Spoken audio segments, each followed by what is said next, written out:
Ottoman সাম্রাজ্যের ইতিহাসে অনেক শক্তিশালী নারী ছিলেন, কিন্তু তাদের মধ্যে সবচেয়ে অবহেলিত, সবচেয়ে করুণ চরিত্রগুলোর একটি হল মাহিদেব্রান সুলতান। তিনি ছিলেন সুলতান সুলাইমান দ্য ম্যাগনিফিসেন্টের প্রথম প্রেম, প্রথম সন্তানের মা। কিন্তু শেষ পর্যন্ত তিনি হয়ে ওঠেন একা, পরাজিত এবং ইতিহাসের ছায়ায় হারিয়ে যাওয়া এক নারী। আজ আমরা জানব তার পুরো জীবন কাহিনী, উত্থান, প্রেম, ক্ষমতা, ষড়যন্ত্র এবং পতনের গল্প। চলুন শুরু করা যাক। আনুমানিক 1500 সালে মাহিদেব্রান জন্মগ্রহণ করেন। তিনি সার্কাসিয়ান বা আলবেনিয়ান বংশোদ্ভূত ছিলেন। ছোটবেলা থেকেই তিনি ছিলেন অসাধারণ সুন্দরী এবং বুদ্ধিমতী। অটোমান প্রাসাদে তাকে দাসী হিসাবে আনা হয়, যেখানে শুরু হয় তার জীবনের সবচেয়ে বড় পরিবর্তন। শাহজাদা সুলেমান যখন মানিসার গভর্নর ছিলেন, তখন মাহিদেব্রানের সঙ্গে তার পরিচয় হয়। ধীরে ধীরে এই সম্পর্ক প্রেমের রূপ নেয়। মাহিদেব্রান হয়ে ওঠেন সুলাইমানের সবচেয়ে প্রিয় সঙ্গী। 1515 সালে মানিসায় থাকাকালীন মাহিদেব্রান তার একমাত্র সন্তান মুস্তফার জন্ম দেন এবং ধীরে ধীরে সুলাইমানের প্রিয়তম এবং প্রধান সঙ্গিনী হয়ে ওঠেন। 1520 সালে যখন সুলতান প্রথম সেলিম মৃত্যুবরণ করেন, তখন সুলাইমান সিংহাসনে আরোহণের জন্য তার পরিবার সহ উসমানীয় সাম্রাজ্যের রাজধানী ইস্তাম্বুলে চলে যান। সেখানে কিছুকাল তিনি সুলাইমান এবং তাদের পুত্রের সাথে এক প্রেমময় এবং আনন্দময় জীবন যাপন করেন। কিন্তু তার সেই সুখের অবসান ঘটে যখন তার ভালোবাসার মানুষ শাহজাদা সুলাইমান সিংহাসনে আরোহণ করে ওসমানীয় সাম্রাজ্যের বাদশাহ হন। তখন তার জীবনের সবকিছু নাটকীয়ভাবে বদলে যায়। তিনি এবং তার পুত্র মানিসা প্রাসাদে তাদের বাড়ি ছেড়ে রাজবংশের কেন্দ্রস্থল তুফুকাফি প্রাসাদের দিকে রওনা হন। যেহেতু তিনি নতুন সুলতানের উত্তরাধিকারীর মা, তাই মাহিদেব্রান সুলতান আশা করেছিলেন যে সেখানে তাকে সম্রাজ্ঞীর মতো সম্মান করা হবে। তার পুত্র শাহজাদা মুস্তাফা এমনকি বিশ্বাস করতেন যে প্রাসাদটি তারই। কিন্তু তার দাদি অর্থাৎ সুলাইমানের মা ওয়ালিদা হাফসা সুলতান প্রাসাদের সবকিছু কিভাবে চলবে সে বিষয়ে তাদের উভয়কে কঠোরভাবে নির্দেশ দেন। এক সন্ধ্যায় হাফসা সুলতান সুলাইমানের জন্য একটি উদযাপনের আয়োজন করেন, যেখানে নতুন উপপত্নীদের দ্বারা একটি নৃত্য পরিবেশিত হয়। উপপত্নীদের মধ্যে একজন ছিল এক সুন্দরী ইউক্রেনীয় তরুণী, যে মাহিদেব্রানের জীবন চিরতরে বদলে দেয়। ইউক্রেনীয় মেয়েটির নাম আলেকজান্দ্রা, পরে যার নাম দেওয়া হয় হুররাম। সে লম্বা, হাতির দাঁতের মতো সাদা ত্বক, সুটাম দেহ, লম্বা উজ্জ্বল তামাটে চুল এবং জকজকে নীল ধূসর চোখ। আলেকজান্দ্রার আকর্ষণীয় রূপ এবং তার মোহনীয় নাচ সুলতানকে মুগ্ধ করে। মাহিদেব্রান চিন্তিত হতে শুরু করে যে সে হয়তো সুলাইমানের অনুগ্রহ ও ভালোবাসা হারাবে, যা তাকে আলেকজান্দ্রার প্রতি শঙ্কিত এবং ঈর্ষান্বিত করে তোলে।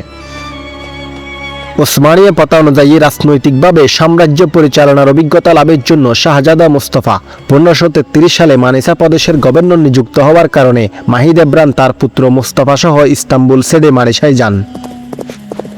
সে সময় পুত্র মুস্তফাকে দিক নির্দেশনা দিতেন কিভাবে নিজেকে জনগণের কাছে প্রিয় করে তুলবে। কিছু সময় মুস্তফা মানিসায় অবস্থান করেন এবং 1542 সালে তিনি আমাসিয়ায় চলে যান। মাহিদেব্রান সুলতান এক অপরূপা নারী। তার ছিল এক কোমল এবং সিপসিপে গড়ন, উজ্জ্বল ফিস রঙের ত্বক, লম্বা ঢেউ খেলানো ঘন কালো চুল, দ্যুতিময় ধূসর নীল চোখ এবং এক উষ্ণ ও মার্জিত হাসি। যৌবনে তিনি প্রায়শই তার লম্বা কালো চুলকে পিঠের উপর দিয়ে মার্জিত ঢেউ বা কোকড়ানো করে ছড়িয়ে দিতেন। বয়স বাড়ার সাথে সাথে তিনি প্রায়শই সুন্দর মুকুট এবং গুমটা পরে মার্জিতভাবে চুল কোফা করে রাখতেন। হারেমের সর্বোচ্চ পদমর্যাদার নারীদের একজন হিসাবে মাহিদেব্রান সর্বদাই বিলাসবহুল পোশাক এবং মূল্যবান গহনা পরতেন। তিনি টফুকাপি প্রাসাদের সবচেয়ে সুন্দরী নারীদের মধ্যে একজন ছিলেন। তিনি উপপত্নীদের উপহার দেওয়ার জন্য পরিচিত ছিলেন এবং মুস্তফার জন্য তিনি একজন অত্যন্ত স্নেহশীল এবং যত্নশীল মাও ছিলেন। তার আচরণও ছিল শ্রদ্ধাপূর্ণ এবং তিনি সর্বদা রাজবংশের প্রতি গভীর শ্রদ্ধা প্রদর্শন করতেন। মূলত এই কারণেই তার শ্বশুরবাড়ির লোকেরা তাকে এত ভালোবাসত। মাহিদেব্রান ছিলেন একজন অত্যন্ত বুদ্ধিমতী এবং আনন্দময় হৃদয়ের মানুষ। 1546 সালের মধ্যে সুলাইমানের আরও 3 ছেলে এই ময়দানে অবতীর্ণ হয় এবং শাহজাদার মধ্যে উত্তরাধিকারের প্রতিযোগিতা শুরু হয়। তবে সব দিক দিয়ে এগিয়ে ছিলেন মাহিদেব্রানের সন্তান মুস্তফা। মুস্তফা ব্যাপক জনপ্রিয় একজন শাহজাদা ছিলেন।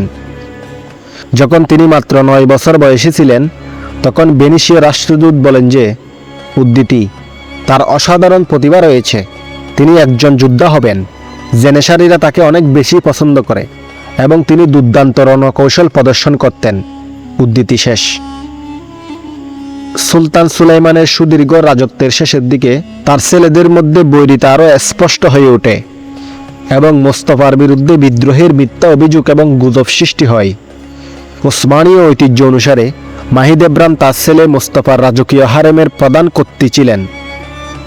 তিনি তার ছেলের জীবনের শেষ দিন অবধি মোস্তফাকে তার রাজনৈতিক প্রতিদ্বন্দ্বী থেকে রক্ষা করার জন্য সচেষ্ট ছিলেন এবং সম্ভবত এই কাজ করার জন্য একাধিক সংবাদ বাহকের সাথে যোগাযোগ বজায় রেখেছিলেন। মাহিদেব্রান মোস্তফাকে হত্যা করা সম্পর্কে তার বাবার পরিকল্পনার হুঁশিয়ারি দিয়ে একটি সংবাদ প্রেরণ করেছিলেন। দুর্ভাগ্যক্রমে শাহজাদা মোস্তফা সেই বার্তাটিকে উপেক্ষা করেন। মোস্তফা তার বাবাকে এত ভালোবাসত এবং বিশ্বাস করত যে তার ধারণা ছিল যে তার বাবা কখনোই এই মিথ্যা অভিযোগ বিশ্বাস করবেন না, কিন্তু অপ্রত্যাশিতভাবে সুলাইমান বিদ্রোহের অপবাদ বিশ্বাস করেন। 1553 সালে সাফাবিদ পারস্যের বিরুদ্ধে অভিযানের সময় সুলাইমান মোস্তফার মৃত্যুদণ্ড কার্যকর করার আদেশ দেন। যদিও যে রাষ্ট্রদ্রোহের জন্য তাকে অভিযুক্ত করা হয়েছিল তা কখনো প্রমাণিত হয়নি। শাহজাদা মোস্তফার মৃত্যুর পর মাহিদেব্রান সম্পূর্ণ ভেঙে পড়েন। তিনি বুসরায় নির্বাসিত জীবন কাটান। তার জীবনের শেষ সময়গুলো ছিল দারিদ্র্য এবং একাকিত্বে ভরা। তিনি ধীরে ধীরে এক অসুস্থ বৃদ্ধায় পরিণত হন। মাহিদেব্রানের ঋণ পরিশোধ করেন সুলাইমানের একমাত্র জীবিত পুত্র মুস্তফার সৎ ভাই সেলিম। সেলিম সুলতান হওয়ার পর তার এই ঋণ পরিশোধ করা হয়। 1581 সালে সুলাইমানও তার সমস্ত সন্তানকে আয়ুর দিক দিয়ে ছাড়িয়ে 81 বছর বয়সে মাহিদেব্রান মৃত্যুবরণ করেন। মুস্তফার সমাধিতে তাকে দাফন করা হয়। মাহিদেব্রান সুলতানের জীবন আমাদের শেখায় ক্ষমতা, প্রেম এবং রাজনীতির খেলায় কেউ নিরাপদ নয়। তিনি ছিলেন এক মা, এক প্রেমিকা, এক রানী, যিনি সবকিছু হারিয়েছিলেন ইতিহাসের নির্মমতায়। ভিডিওটি ভালো লাগলে লাইক, কমেন্ট এবং সাবস্ক্রাইব করতে ভুলবেন না। দেখা হবে পরবর্তীতে নতুন কোনো ভিডিওতে, নতুন কোনো এপিসোডে। ততক্ষণ পর্যন্ত ভালো থাকুন, সুস্থ থাকুন। ধন্যবাদ।